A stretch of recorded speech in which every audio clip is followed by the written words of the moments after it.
السلام عليكم ورحمة الله وبركاته. إن الحمد لله نحمده ونستعينه ونستغفره ونعوذ بالله من شرور أنفسنا ومن سيئات أعمالنا. من يهده الله فلا مضل له ومن يضلل فلا هادي له. وأشهد أن لا إله إلا الله وحده لا شريك له. وأشهد أن محمدا عبده ورسوله. يا أيها الذين آمنوا اتقوا الله حق تقاته ولا تموتن إلا وأنتم مسلمون. يا أيها الناس اتقوا ربكم الذي خلقكم من نفس واحدة وخلق منها زوجها وبث منهما رجالا كثيرا ونساء. واتقوا الله الذي تساءلون به والأرحام إن الله كان عليكم رقيبا. يا أيها الذين آمنوا اتقوا الله وقولوا قولا سديدا يصلح لكم أعمالكم ويغفر لكم ذنوبكم ومن يطع الله ورسوله فقد فاز فوزا عظيما. أما بعد فإن خير الكلام كلام الله تبارك وتعالى وخير الهدي هدي محمد صلى الله عليه وعلى آله وصحبه وسلم. وشر الأمور محدثاتها فإن كل محدثة بدعة وكل بدعة ضلالة وكل ضلالة في النار.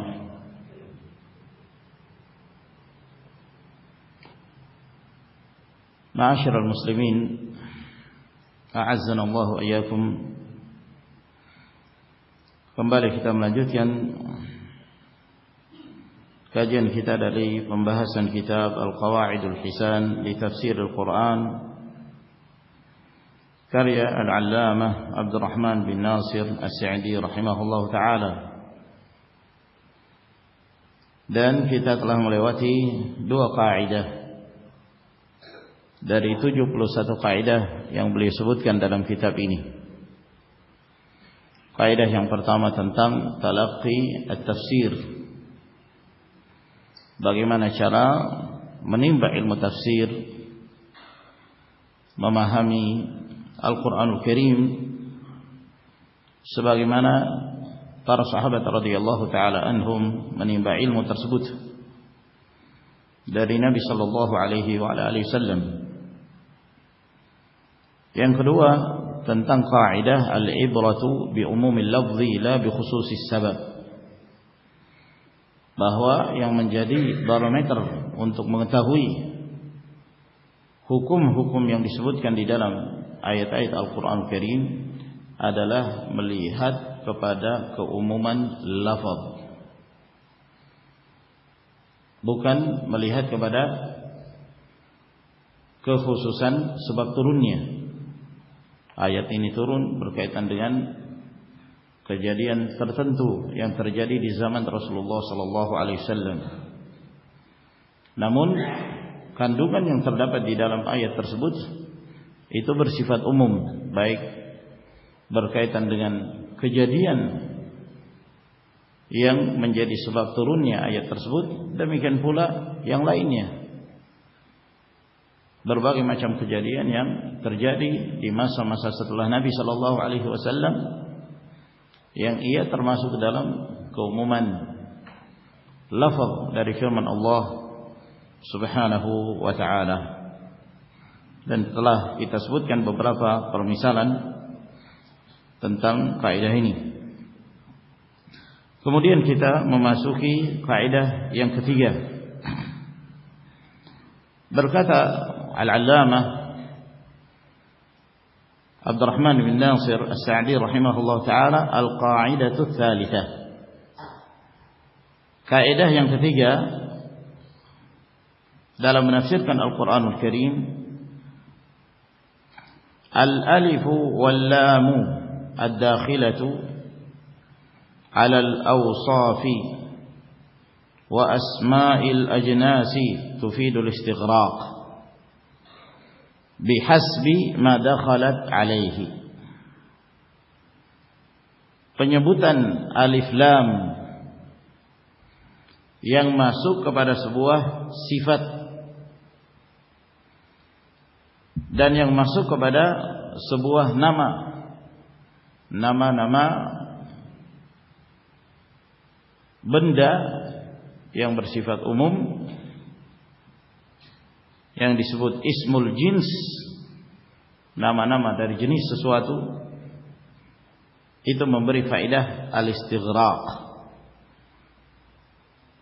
bersifat menyeluruh, mencakup seluruhnya, bihasbi ma dakhalat alaihi, tergantung kondisi atau posisi alif lam yang masuk ke dalam sifat atau ke dalam isim tersebut. Apa yang disebutkan dalam kaidah yang ketiga ini dan dilanjutkan oleh beliau pada kaidah yang keempat dan yang kelima. Jadi 3 kaidah yang beliau sebutkan secara berurutan ini sangat erat kaitannya dengan pembahasan usul. Ia termasuk di antara kaidah usul al-fiqh yang disebutkan oleh para ulama usul dalam kitab-kitab usul fikih. Dan ia juga berkaitan dengan kaidah dalam menafsirkan dan memahami Al-Qur'anul Karim, yaitu tentang kedudukan alif lam. Alif lam yang masuk ke dalam sebuah kata. Misalnya al-insanu, al-islamu, ada alif lamnya. Al-imanu, ini alif lam yang masuk kepada sifat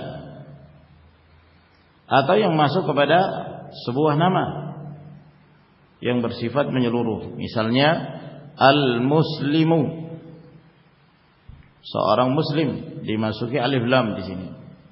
Atau al-mu'minu, atau yang semisalnya alif lam. Kalau dalam ilmu nahwu kita mengenal bahwa salah satu fungsi masuknya alif lam ke dalam sebuah kata adalah untuk menjadikan kata itu ma'rifat. Rajulun disebut nakirah, dimasuki alif lam menjadi ma'rifah. Baitun, al-baitu, dimasuki alif lam menjadi ma'rifah. Ma'rifah maksudnya sesuatu yang telah diketahui. Lawannya adalah nakirah, sesuatu yang masih tidak diketahui.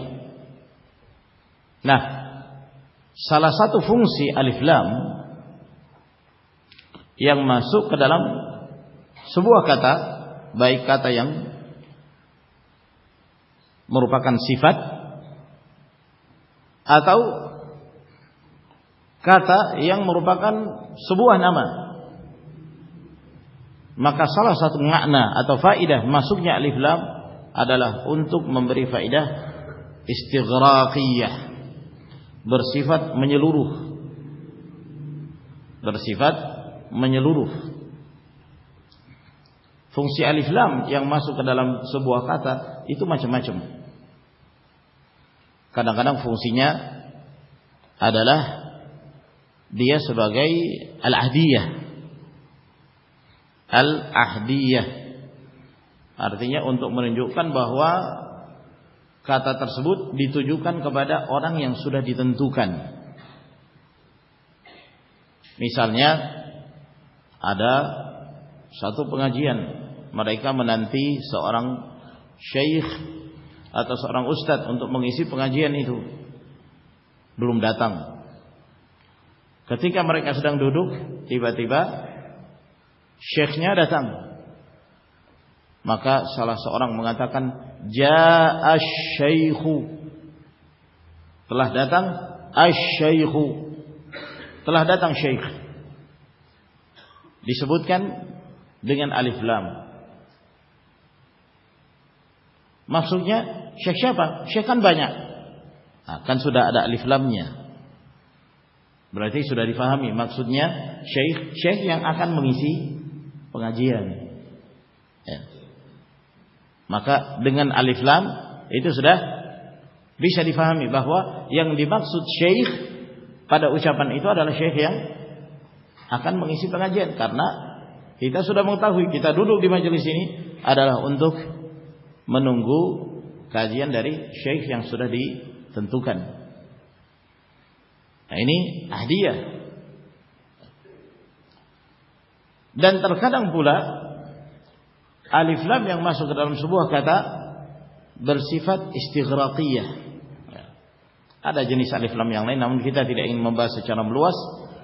Ada pula alif lam yang bersifat istighraqiyah. Istighraqiyah itu artinya bersifat menyeluruh. Ya. Ketika alif lam yang masuk ke dalam sebuah kata bisa digantikan dengan kata kullu. Kullu artinya seluruhnya. Maka itu menunjukkan bahwa alif lam yang masuk ke dalam kata tersebut bermakna istighraq. Istighraq itu bersifat menyeluruh, universal. Misalnya Allah Azza wa Jalla berfirman, wal 'asri innal insana lafi khusrin. Innal insana, sesungguhnya manusia. Al insan dimasuki alif lam di sini. Apakah bisa alif lamnya diganti dengan kata kullu? Innal insana, maka alif lam kita ganti dengan inna kulla insanin, sesungguhnya seluruh manusia benar-benar dalam kerugian. Bisa enggak? Oh bisa. Oh berarti alif lam yang masuk ke dalam kata insan itu bermakna menyeluruh. Bermakna menyeluruh, bahwa semua manusia. Nah, ini ma'asyiral ikhwah rahimakumullah yang akan menjadi pembahasan kita, bahwa alif lam yang masuk ke dalam sebuah kata atau sebuah nama atau sebuah sifat itu kadang bermakna menyeluruh, baik menyeluruh dalam hal sifat itu atau menyeluruh dalam hal setiap individu yang dimasukkan ke dalam sebuah kata tersebut. Kata beliau, wa qad nassa ala dzalika ahlul usul wa ahlul arabiyyah, bahwa telah disebutkan kaidah ini oleh para ulama usul dan para ulama yang membahas tentang bahasa Arab, makna-makna dalam bahasa Arab. Dalam ilmu nahwu dijelaskan hal ini. Wattafaqa ala i'tibari dzalika ahlul ilmi wal iman, dan sepakat para ulama, kaum muslimin, kaum mukminin menjadikan ini sebagai satu kaidah dalam memahami Al-Qur'anul Karim. Demikian pula nas-nas dari hadis-hadis Rasulullah sallallahu alaihi wasallam. Mithlu qaulihi ta'ala, misalnya firman Allah Subhanahu wa ta'ala dalam suratul Ahzab ayat 35. Dalam suratul Ahzab ayat 35, Allah Azza wa Jalla berfirman, innal muslimina wal muslimati wal mu'minina wal mu'minati wal qanitina wal qanitati was sadiqina والصادقات والصابرين والصابرات والخاشعين والخاشعات wal mutasaddiqina wal mutasaddiqati was shaimina was shaimati wal hafidhina furujahum wal hafidhati wal dzakirina Allaha katsiran wal dzakirati a'adda Allahu lahum maghfiratan wa ajran 'azima. Ini yang disebutkan dalam suratul Ahzab ayat 35. Allah Azza wa Jalla menjelaskan, innal muslimina wal muslimati. Sesungguhnya al muslimina wal muslimati. Di sini seluruhnya dengan menggunakan alif lam. Sesungguhnya orang-orang muslim lelaki dan wanita. Wal mu'minina wal mu'minati. Kaum mukminin yang lelaki dan wanita. Wal qanitina wal qanitati. Kaum mukminin yang senantiasa tunduk kepada Allah, baik dari kaum lelaki demikian pula dari kaum wanita. Was shadiqina was shadiqati. Orang-orang yang senantiasa jujur, baik dari kaum lelaki demikian pula kaum wanita. Was sabirina was sabirati. Orang-orang yang senantiasa bersabar dari kaum lelaki dan kaum wanita. Wal khashi'ina wal khashi'ati. Orang-orang yang senantiasa khusyuk dalam beribadah, baik kaum lelaki dan kaum wanita. Wal mutasaddiqina wal mutasaddiqati. Orang-orang yang senantiasa bersedekah dari kaum lelaki dan kaum wanita. Was shaimina was shaimati. Orang-orang yang senantiasa berpuasa dari kaum lelaki dan kaum wanita. Wal hafidhina furujahum wal hafidhati. Orang-orang yang senantiasa menjaga dan memelihara kemaluan-kemaluan mereka, baik dari kaum lelaki dan kaum wanita. Wadz-dzakirina Allaha katsiran wadz-dzakirati. Orang-orang yang senantiasa berzikir kepada Allah dengan zikir yang banyak dari kaum lelaki dan kaum wanita. A'addallahu lahum maghfiratan wa ajran 'aziman. Maka Allah Azza wa Jalla telah menyiapkan untuk mereka ampunan dan pahala yang besar. Seluruh dari sifat-sifat dan nama yang disebutkan di dalam ayat ini dengan menggunakan alif lam. Maksudnya apa? Memiliki dua makna. Makna yang pertama, siapa saja yang memiliki sifat ini, maka dia termasuk di dalam orang-orang yang telah dijanjikan Allah Subhanahu wa taala akan meraih keutamaan ini. Apa keutamaannya? Al-maghfirah, ampunan dari Allah. Yang kedua, al-ajr al-azim, pahala yang berlipat ganda, ganjaran yang terbaik yang Allah Subhanahu wa taala persiapkan. Bagi siapa? Siapa saja yang memiliki sifat ini. Siapa saja yang memiliki sifat ini, dia termasuk di dalamnya. Tidak terkhusus bahwa ini ayat khusus untuk keluarga Nabi saja misalnya, atau ayat ini khusus untuk orang-orang Arab saja. Tidak, dia bersifat universal. Siapa saja yang memiliki sifat ini, yaitu Islam, iman, khusyuk, qunut, ketundukan dia kepada Allah, jujur, senantiasa berpuasa, bersabar, bersedekah, memelihara dan menjaga kemaluannya, senantiasa berzikir kepada Allah Subhanahu wa taala, maka dia berhak untuk meraih keutamaan yang telah dijanjikan oleh Allah Subhanahu wa taala untuk mereka. Ini makna yang pertama.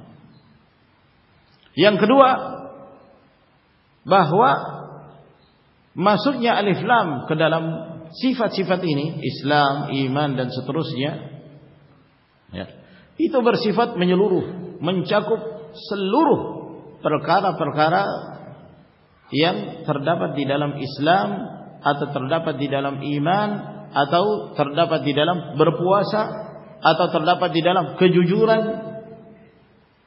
atau dalam hal bersedekah, dalam hal memelihara kemaluan, dalam hal berzikir kepada Allah Subhanahu wa taala. Itu seluruhnya masuk ke dalam ayat ini. Artinya apa? Saya ingin memperjelas bahwa kita mengetahui yang namanya Islam itu sifatnya luas, mencakup setiap amalan-amalan zahir,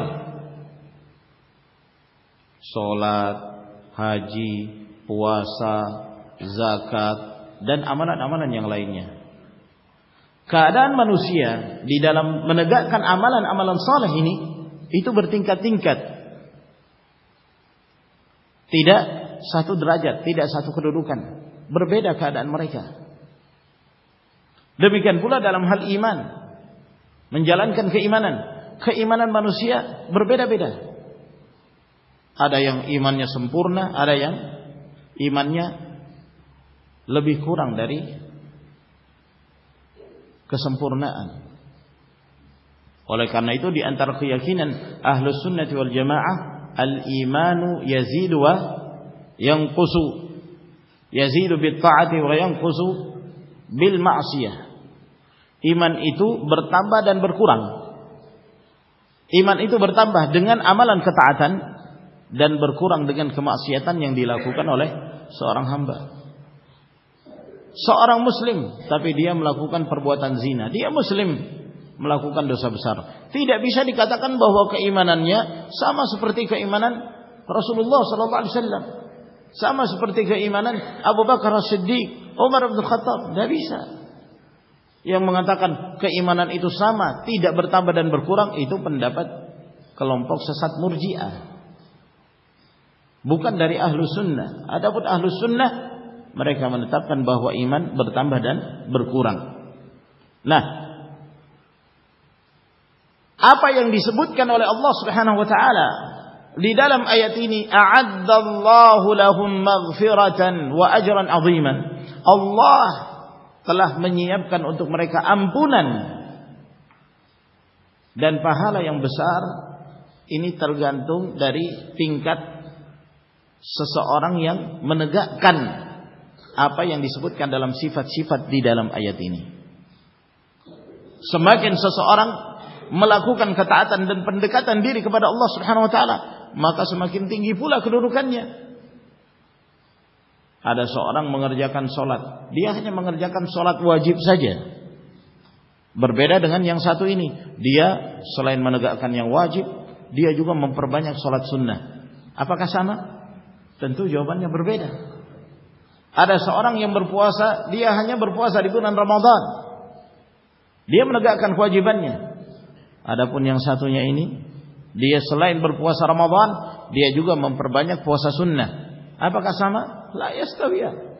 Pasti tidak sama. Bertingkat-tingkat kedudukan di dalam Islam, dalam iman, dalam kejujuran, dalam kesabaran, dalam hal bersedekah, dan sifat-sifat yang lain yang disebutkan dalam firman Allah Subhanahu wa taala. Semuanya termasuk ke dalam apa yang disebutkan di dalam ayat ini. Siapa saja dia, namun tingkatan mereka berbeda-beda, tidak memiliki tingkatan yang sama. Tergantung bagaimana seorang muslim menegakkan amalan-amalan saleh yang diperintahkan Allah Subhanahu wa taala itu. Maka di sini beliau mengatakan ketika menyebutkan ayat ini, yadkhulu fi hadhihi al-awsaf kullu ma tanawalahu min ma'anil islami wal imani wal qunuti was sidqi ila akhirih.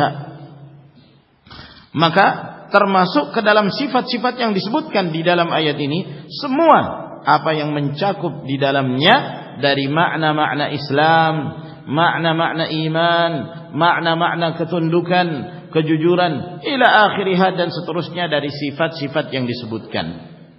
Wa anna bi kamali hadhihi al-awsaf yakmulu li sahibiha ma rattaba 'alaiha wa ma ruttiba 'alaiha min al-maghfirati wal ajri al-'azim. Bahwa kesempurnaan seseorang dalam menegakkan sifat-sifat ini, ya, itu akan menyebabkan dia semakin sempurna pula untuk meraih maghfirah, ampunan dari Allah, dan pahala yang besar.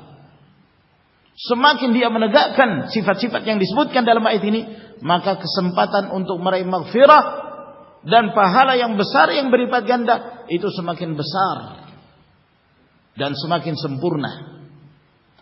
wa bi nuqsaniha yanqusu, dan ketika dia kurang dalam menegakkan sifat-sifat tersebut maka akan berkurang pula dia mendapatkan dan meraih ampunan dari Allah, demikian pula pahala yang besar.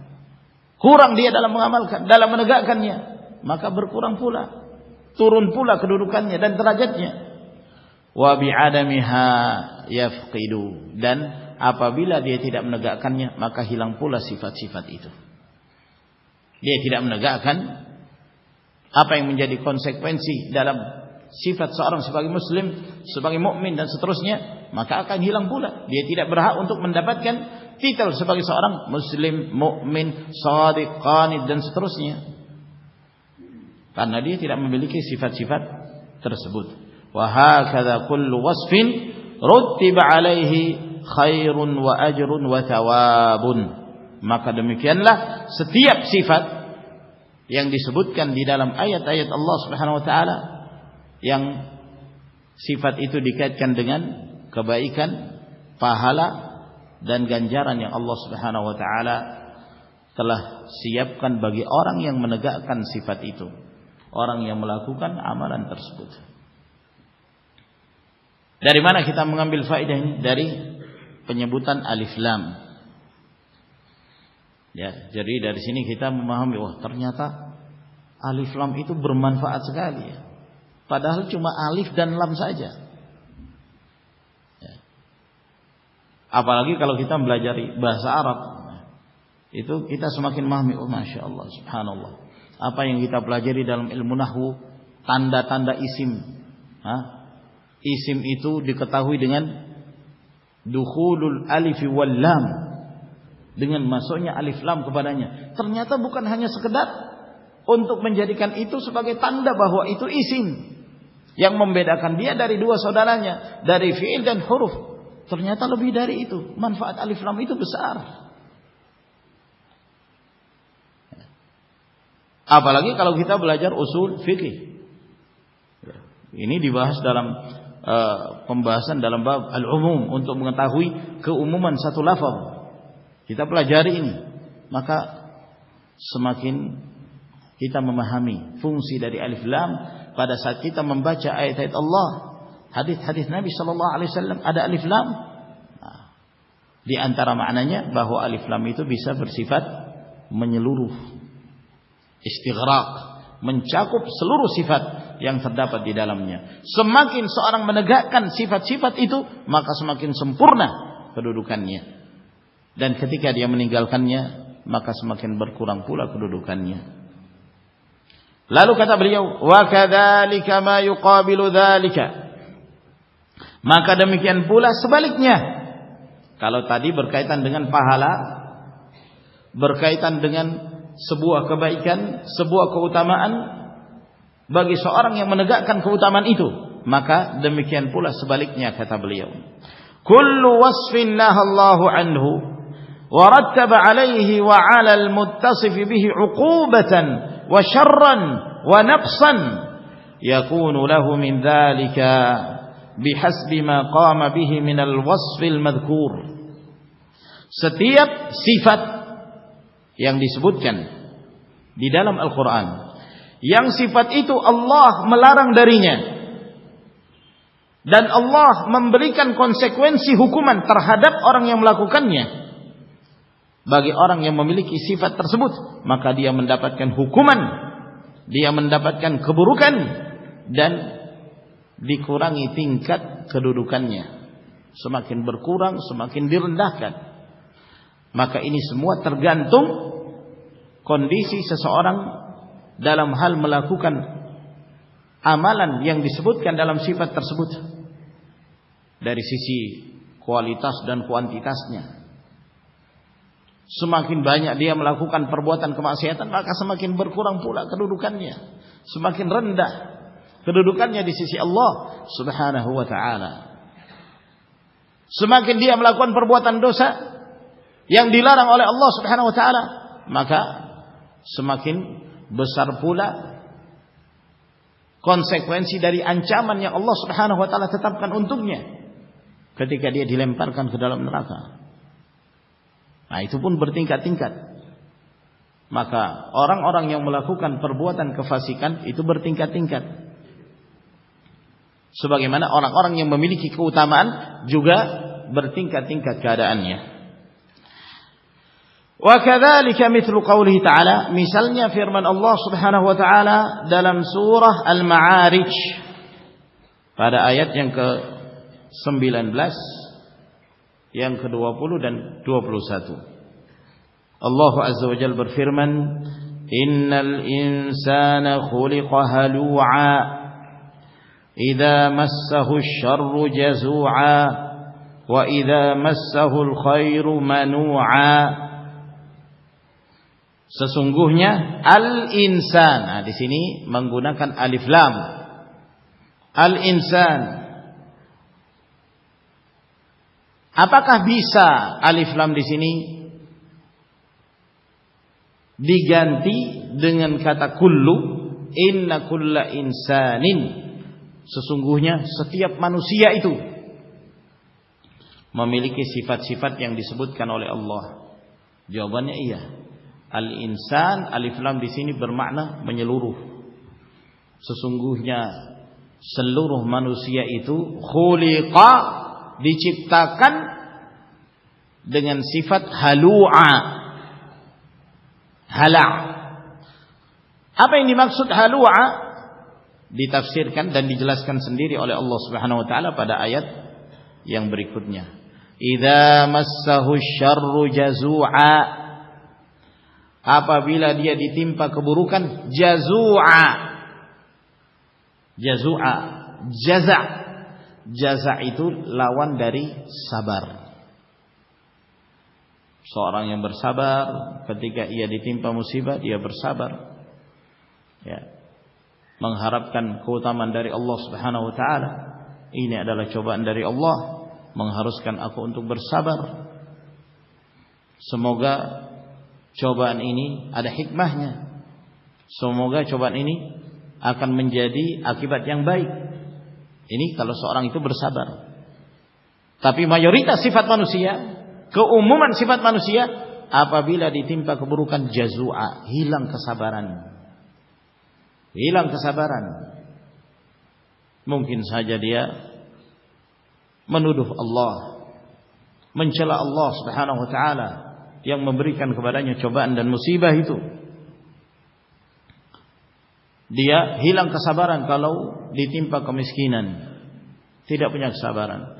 Hilang kesabaran kalau dia ditimpa cobaan sakit, atau ada di antara sanak keluarganya yang dia cintai meninggal. Hilang kesabaran, berontak, tidak bersabar dalam menghadapi cobaan dari Allah Subhanahu wa taala. Ini jazu'a. Idza massahu syarru jazu'a. Apabila ia ditimpa keburukan, tidak memiliki kesabaran. Ini keumuman sifat manusia. Wa idza massahul khairu manu'a. Ketika ia ditimpa kebaikan, kikir. Dapat harta, kikir. Berat untuk disedekahkan. Berat untuk diinfakkan di jalan Allah Subhanahu wa taala. Manu'a. Nah, siapa manusia yang seperti ini keadaannya? Semua manusia. Semua manusia. Kenapa? Faedah dari mana kita mengambil pemahaman itu? Dari alif lam yang masuk ke dalam kata insan. Alif lam bermakna istighraq. Sesungguhnya seluruh manusia diciptakan dengan sifat seperti ini. Maka kata beliau, amun li jinsil insan, maka ayat ini bersifat umum untuk seluruh jenis manusia.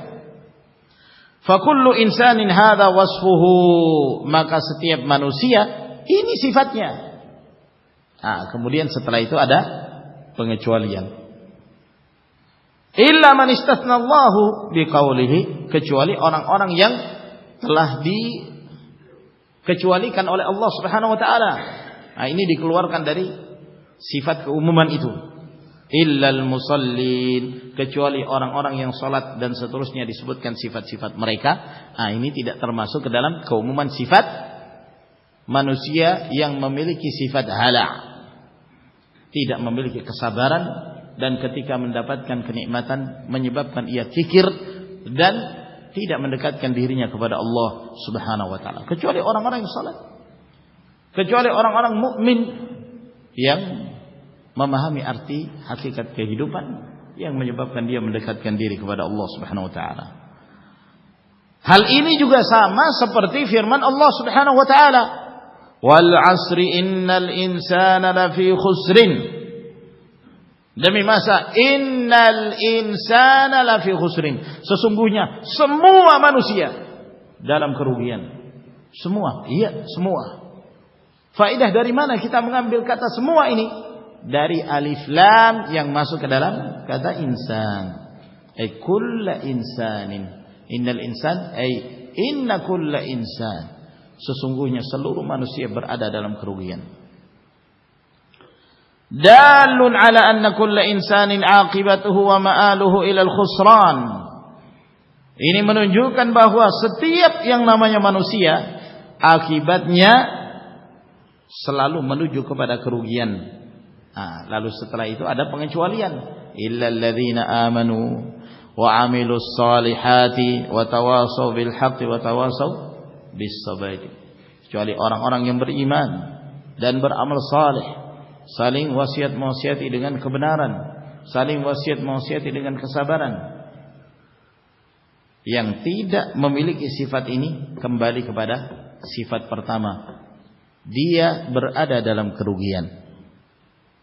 Ingin keluar dari sifat orang-orang yang merugi, amalkan dan tegakkan ini. Kecuali orang-orang yang beriman, dengan iman, dengan tauhid, amal saleh, lalu kemudian menegakkan al-haq, menyampaikan kebenaran kepada manusia, dan bersabar dalam menghadapi cobaan ketika dia menyampaikan al-haq kepada manusia itu.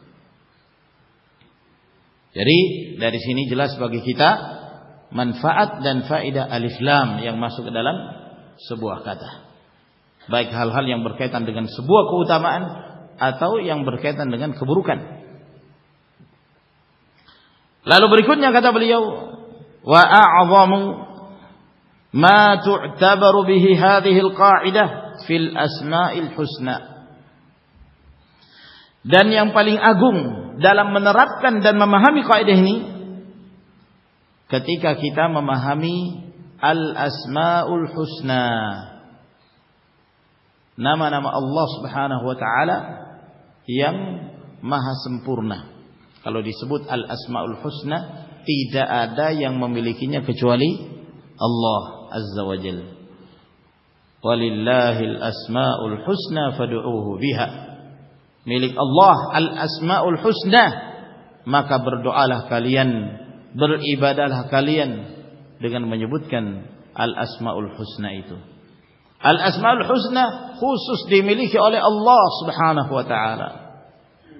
Mengapa ia disebut al-asma'ul husna? Al-asma' jamak dari isim, al-husna jamak dari ahsan. Al-ismul ahsan, nama yang paling baik, nama yang paling sempurna.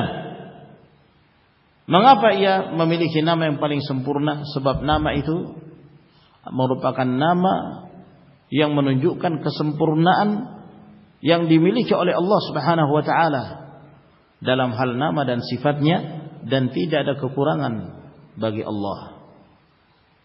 Tidak ada kekurangan dari nama tersebut ditinjau dari sisi manapun. Beda kalau manusia ini, namanya kadang memiliki makna yang bagus, tapi akhlaknya tidak sesuai dengan namanya. Ya. Akhlaknya tidak sesuai dengan namanya. Misalnya dia bernama, afwan kalau ada yang serupa, tidak bermaksud. Ya. Misalnya ada seorang bernama Mahmud. Ya. Mahmud itu dalam bahasa Arab artinya apa? Orang yang terpuji. Orang yang terpuji, tapi ternyata kelakuannya jelek, kelakuannya buruk. Dia gemar melakukan keburukan. Apa arti sebuah nama seperti ini? Nah, adapun Allah Subhanahu wa taala laisa kamitslihi syai'. Tidak ada satupun yang menyerupai Allah Azza wa Jalla. Maha sempurna. Namanya sempurna, sifat-sifatnya maha tinggi dan maha sempurna. Tidak ada kekurangan dari sisi manapun. Itu nama Allah. Ar-Rahman, Ar-Rahim, Al-Malik, Al-Quddus, Al-Muhaimin, As-Salam dan seterusnya dari nama-nama Allah Azza wa Jalla. Ada yang kita ketahui, ada yang tidak kita ketahui. Nah, apa kaitan Al-Asmaul Husna dengan kaidah yang menjadi pembahasan kita, alif lam, ketika masuk ke dalam sebuah kata? Kata beliau, fa inna fil Qur'ani minha syai'an katsiran. Bahwa di dalam Al-Qur'anul Karim dari nama-nama Allah Al-Asmaul Husna itu banyak sekali. Wa hiya min ajalli ulumil Qur'an, bal hiya al-maqsidul awwal lil Qur'an. Dan bahkan ini termasuk di antara ilmu Al-Qur'an yang paling mulia, mengenal nama-nama Allah Al-Husna itu. Dan yang merupakan tujuan utama dalam Al-Qur'anul Karim. Famathalan yukhbirullahu an nafsihi. Misalnya Allah Azza wa Jalla memberitakan tentang dirinya, annahu ar-rabbu, bahwa dialah ar-rabb.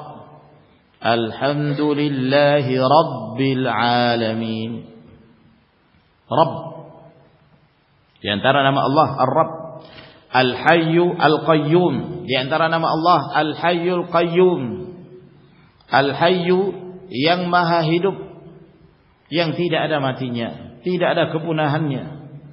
Allah Azza wa Jalla, kehidupannya azaliyun wa abadi, tidak ada awal dan tidak ada akhirnya. Huwal awwal wal akhir. Al-Qayyum, Allah Azza wa Jalla yang tegak berdiri sendiri, tidak perlu bantuan siapapun. Allah Azza wa Jalla yang mengurusi dirinya dan mengurusi yang lain. Wa annahu al-malik wal alim wal hakim, dan bahwa Allah Azza wa Jalla dialah al-malik, penguasa yang sempurna, yang menguasai seluruh apa yang ada. Wa huwal qahiru fawqa ibadihi, dialah Allah Subhanahu wa taala Al-Alim, yang maha memiliki ilmu yang sempurna, Al-Hakim, yang memiliki hikmah yang sempurna, Al-Aziz, Ar-Rahim, yang maha perkasa, maha rahmah, Al-Quddus, yang maha suci, As-Salam, yang maha selamat dari berbagai macam kekurangan, Wal Hamidul Majid. Ini semua nama-nama Allah Azza wa Jalla. Nah, apa makna dari nama-nama ini, Al-Asmaul Husna ini? Fallahu huwa alladhi lahu jami'u ma'ani ar-rububiyyah allati yastahiqqu an yu'laha li ajliha, wa hiya sifatul kamali kulluha wal mahamidu kulluha lah, wal fadlu kulluh, wal ihsanu kulluh. Maka Allah ketika disebutkan Ar-Rabbu, Allah Azza wa Jalla di antara namanya Ar-Rabbu, maksudnya apa? Nama Allah Ar-Rabbu yang di dalamnya mengandung seluruh sifat-sifat rububiyah yang dimiliki oleh Allah Subhanahu wa taala. Kalau disebut rububiyah itu maksudnya yang berkaitan dengan perbuatan-perbuatan Allah. Kaitannya dengan perbuatan-perbuatan Allah. Misalnya dalam hal menciptakan, dalam hal memberi rezeki, dalam hal mengatur, dalam hal menguasai, dan seterusnya. Dari seluruh makna-makna rububiyah, dari perbuatan-perbuatan Allah Subhanahu wa taala adalah merupakan sifat-sifat yang sempurna yang tidak ada kekurangannya sedikit pun. Karena sifat Allah dan nama Allah adalah sifat dan nama yang sempurna, maka di dalamnya mengandung seluruh makna-makna rububiyah yang dialah yang berhak untuk dijadikan sebagai sesembahan, tidak kepada yang lainnya, karena yang lain memiliki sifat-sifat yang banyak kekurangannya. Apabila sesuatu itu memiliki kekurangan, maka tidak pantas untuk dijadikan sebagai sesembahan. Yang disembah itu adalah yang maha mulia, yang disembah itu adalah yang maha sempurna, memiliki nama dan sifat yang maha sempurna, yang tidak ada kekurangannya. Dialah Allah subhanahu wa ta'ala. Dzalika bi anna Allah huwal haqq wa anna ma yad'una min dunihi huwal batil. Dialah Allah azza wa jalla yang berhak untuk disembah, dan apa yang mereka sembah dari selain Allah merupakan sesembahan yang batil. Wa hiya sifatul kamal kulluha, dan itu merupakan seluruh sifat-sifat kesempurnaan dimiliki oleh Allah. Seluruh pujian yang berhak dimiliki hanyalah Allah Subhanahu wa taala. Seluruh keutamaan hanyalah dimiliki oleh Allah. Seluruh kebaikan hanyalah dimiliki oleh Allah. Wa annahu la yusyariku Allah ahadun fi ma'na min ma'anir rububiyyah, dan bahwa tidak ada satupun yang menyertai Allah, yang menyaingi Allah dalam hal makna dari makna-makna rububiyah tersebut. Tidak ada satupun. Laisa kamitslihi syai'un wa huwas samiul basir. Tidak ada yang menyerupai Allah azza wa jalla dengan sesuatu apapun. Allah Maha mendengar, Allah Maha melihat, dan pendengaran dan penglihatan Allah adalah maha sempurna. Tidak seperti pendengaran dan penglihatan makhluk yang memiliki sifat dengan berbagai macam kekurangannya. Maka tidak ada satupun yang menyerupai Allah, yang menyaingi Allah, yang menyamai Allah. Tidak ada satupun. Dalam hal rububiyah, menciptakan hanya Allah subhanahu wa ta'ala. Yang memberi rezeki hanyalah Allah subhanahu wa ta'ala. Yang mengatur seluruh apa yang ada di jagat raya ini hanya Allah. Yang menguasai dunia dan akhirat hanyalah Allah azza wa jalla. Tidak ada satupun dari makhluk yang menyaingi. Inilah tauhid, inilah Islam. Tidak seperti yang difahami oleh keyakinan-keyakinan yang lain, menetapkan ada sesembahan yang lain dari selain Allah. Isa alaihissalam disembah oleh mereka, Uzair disembah oleh mereka, para malaikat disembah oleh mereka, para nabi dan rasul disembah oleh mereka. Padahal tidak ada yang berhak disembah kecuali Allah subhanahu wa ta'ala semata. Sebagian meyakini bahwa pencipta alam ini ada dua, ada pencipta kebaikan, ada pencipta keburukan. Seperti pemahaman Majusi, pencipta kebaikan cahaya, pencipta keburukan kegelapan. Meyakini ada dua pencipta. Ada lagi yang lain, seperti keyakinan Hindu. Ada pencipta, ada yang disebut Tuhan yang selalu berbuat kebaikan, ada Tuhan yang selalu merusak. Jadi selalu berkelahi, yang berbuat baik dan yang merusak, terjadi perkelahian. Siwa, Wisnu, Brahma, macam-macam nama-nama yang sama sekali tidak disebutkan oleh Allah azza wa jalla, sesuatu yang mereka duga-duga semata, tidak berdasarkan hujjah, tidak berdasarkan burhan. Mereka menyekutukan Allah subhanahu wa ta'ala dalam keadaan hanya Allah yang memiliki sifat-sifat rububiyah yang sempurna, dan hanya Allah yang berhak untuk disembah. La basyarun wala malak. Tidak ada yang menyertai Allah, apakah itu manusia ataukah malaikat. Bal hum jami'an 'abidun marbubuna li rabbihim bi kulli anwa'ir rububiyyah. Bahkan mereka seluruhnya adalah hamba-hamba Allah yang tunduk di hadapan Rabbnya dengan segala jenis rububiyahnya. Maqhuruna khadi'una li jalalihi wa 'azamatihi. Mereka seluruhnya tunduk di bawah keagungan dan kemuliaan Allah. Fala yanbaghi an yakuna ahadun minhum niddan wala syarikan lillahi fi ibadatihi wa ilahiyatihi. Maka tidak sepantasnya ada sesuatu apapun atau siapapun dari kalangan makhluk untuk dijadikan sebagai tandingan bagi Allah atau sekutu bagi Allah dalam hal beribadah kepadanya dan menyembahnya. Fa bi rububiyyatihi subhanahu yurabbil jami'a min malaikatin wa anbiya'a wa ghairihim. Maka dengan sifat rububiyah Allah Azza wa Jalla, Allah lah yang mengatur seluruh makhluknya, termasuk malaikat, termasuk para nabi dan selainnya. Allah yang mengatur mereka seluruhnya.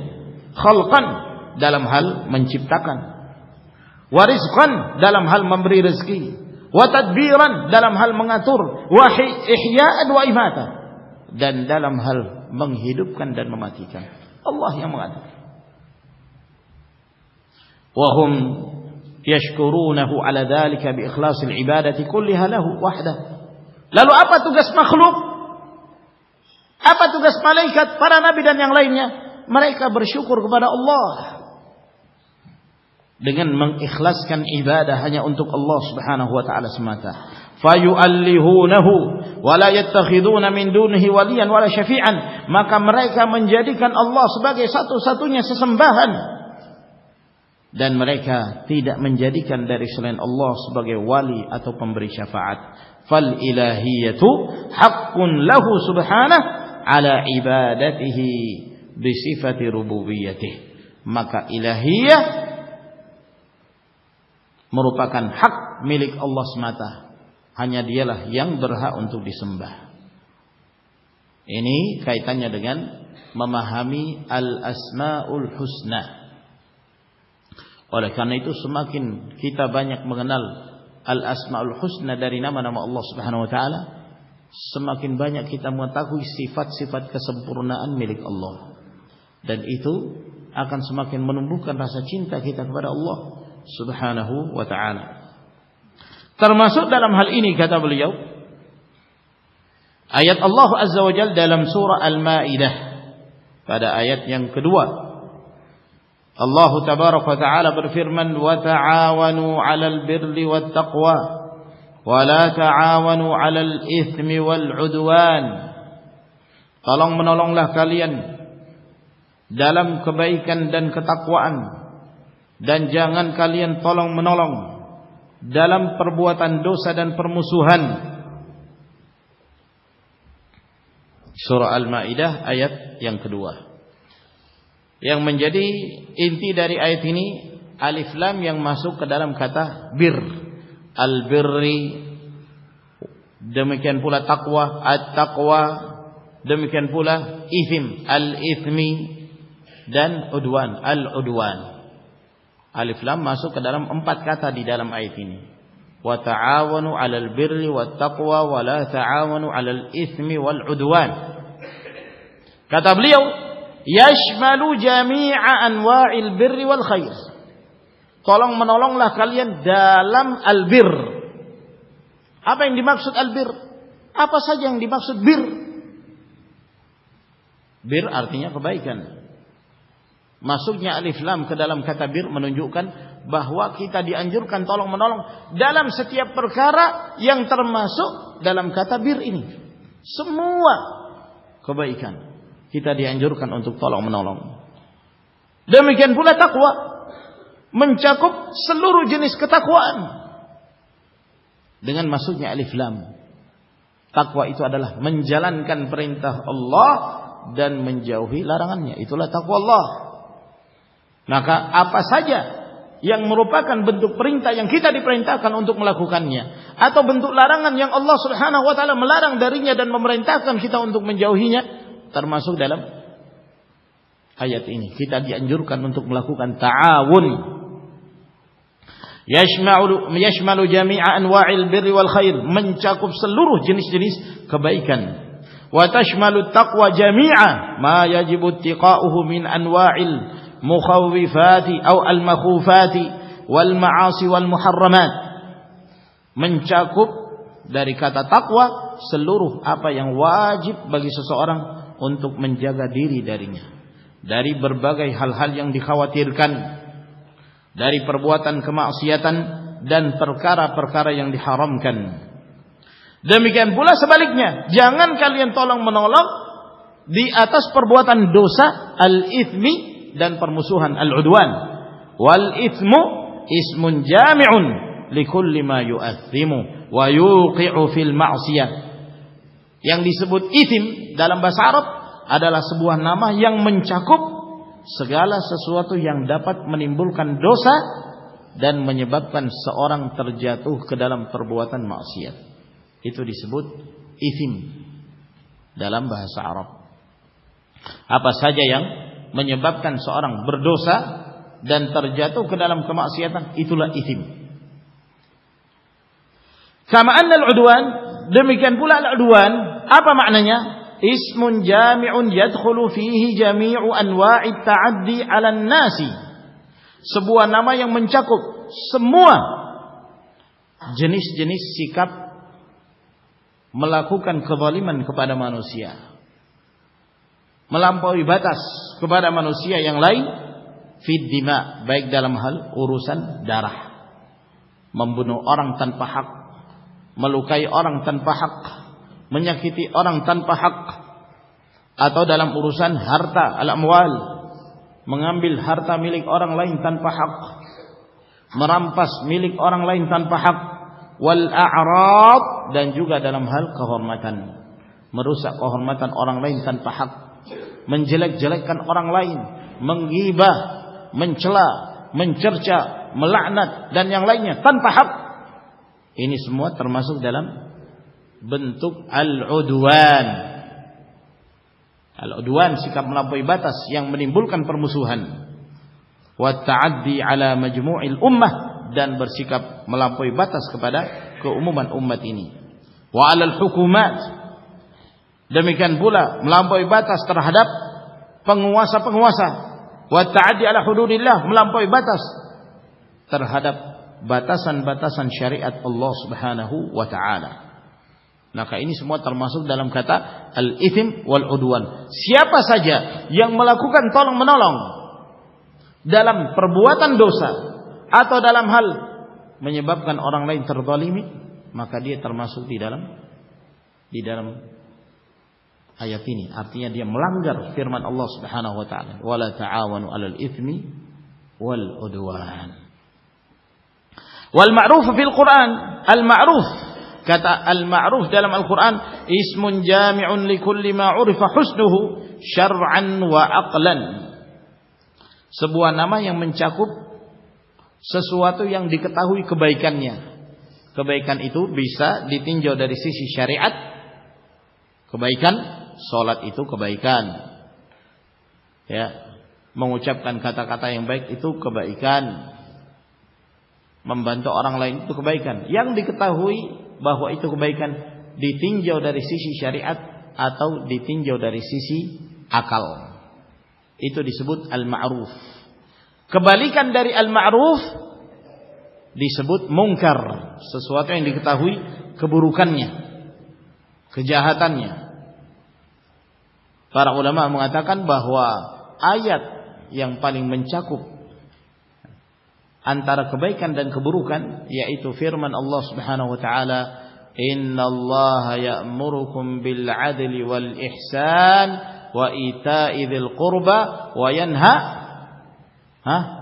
'anil fahsya'i wal munkari wal baghi ya'idukum la'allakum tadhakkarun.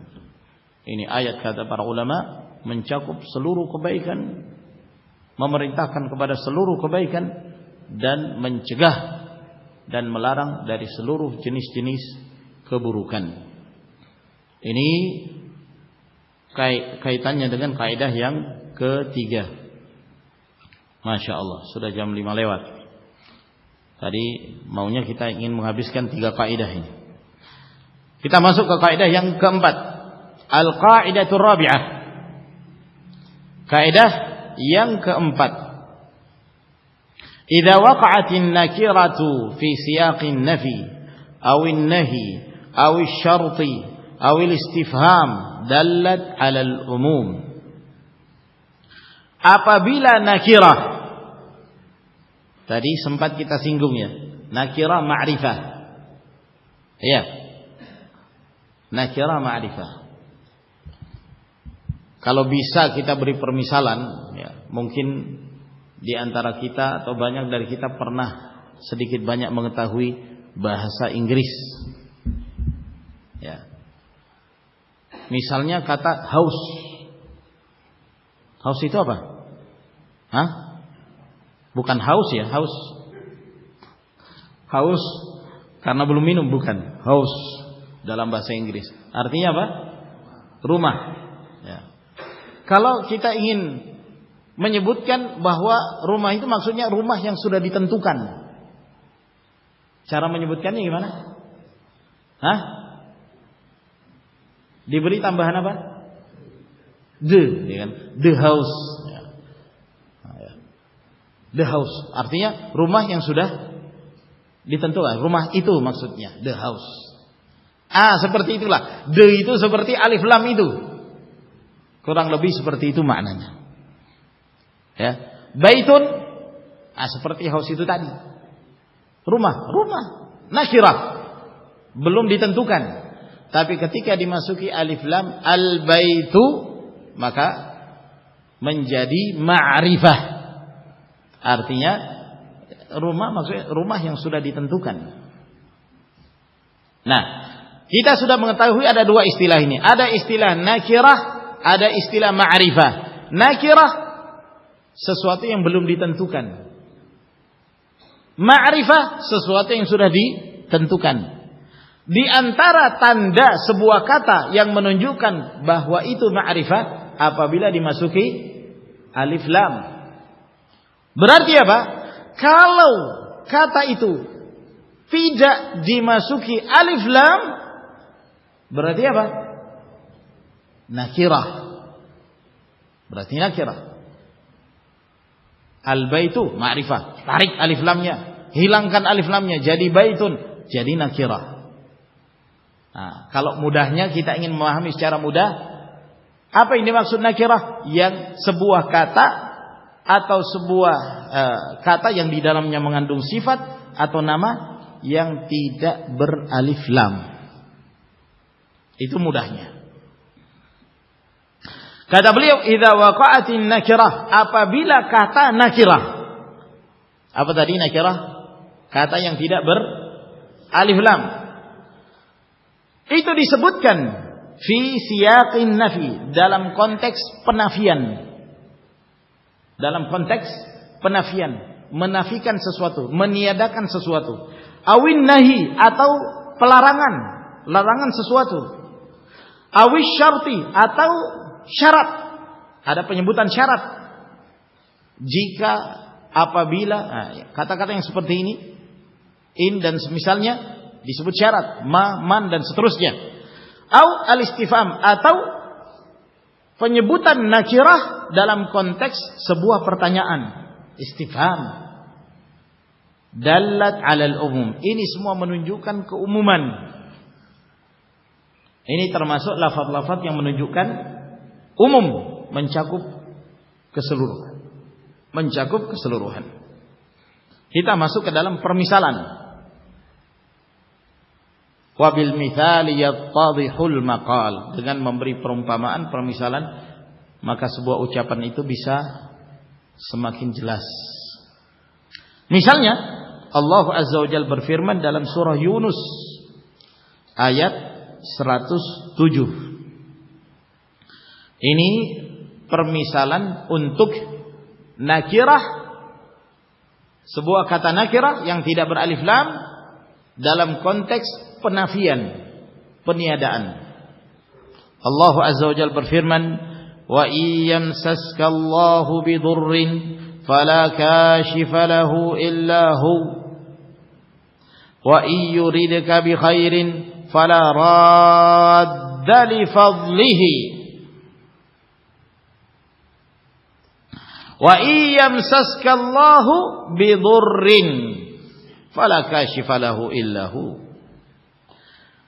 Apabila Allah Azza wa Jalla, ya, afad ini permisalan untuk syarat. Permisalan untuk syarat. Wa iyamsaska Allah bidurrin, apabila Allah Subhanahu wa taala menghendaki engkau terkena kemudaratan. Engkau terkena kemudaratan. Kemudaratan apa? Ya apa saja. Apa saja dari hal-hal yang memudaratkan. Fala kashifa lahu illahu. Maka tidak ada yang mampu mengangkat dan menghilangkan kemudaratan itu kecuali Allah Subhanahu wa taala. Wa iyuridka bi khairin, dan apabila Allah menghendaki kebaikan untukmu, kebaikan yang mana? Kebaikan apa saja?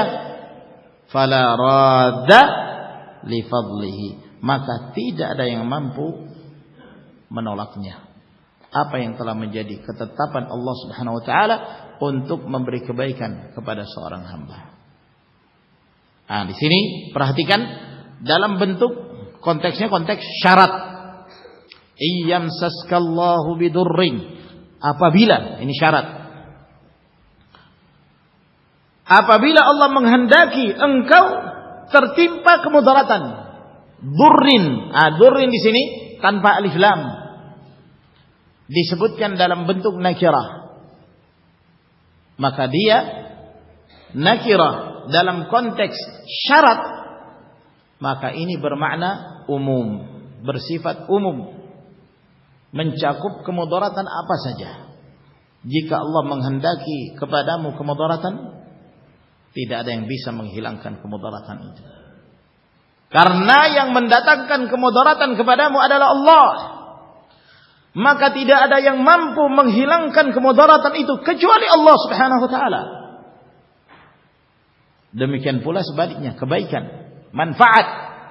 Apabila Allah menghendaki engkau mendapatkan sebuah kebaikan, manfaat, lagi-lagi disebutkan dalam bentuk nakirah, bi khairin, bukan bil khairi, tidak ada alif lam.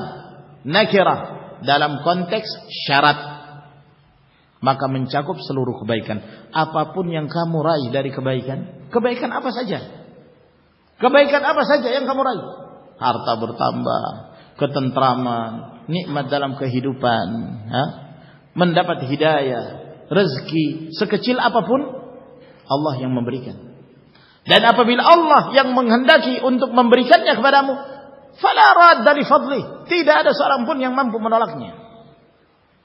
Apa yang telah Allah anugerahkan kepada seorang hamba, maka ini akan menguatkan bagi seorang mukmin tauhid bahwa yang memberi manfaat dan kemudaratan itu hanya Allah Subhanahu wa taala, bukan siapapun dari manusia, bukan siapapun dari makhluk. Makhluk hanya bisa sebagai pengantar, sebagai sebab, sebagai perantara, wasilah. Adapun hakikat yang memberikan kenikmatan, yang mendatangkan kemudaratan adalah Allah Subhanahu wa taala.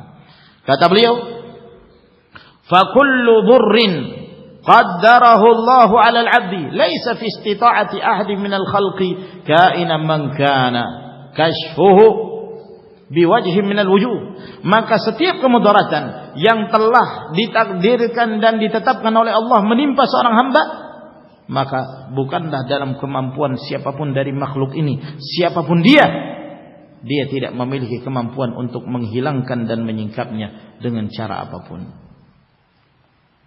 Karena semuanya datang dari Allah Subhanahu wa taala.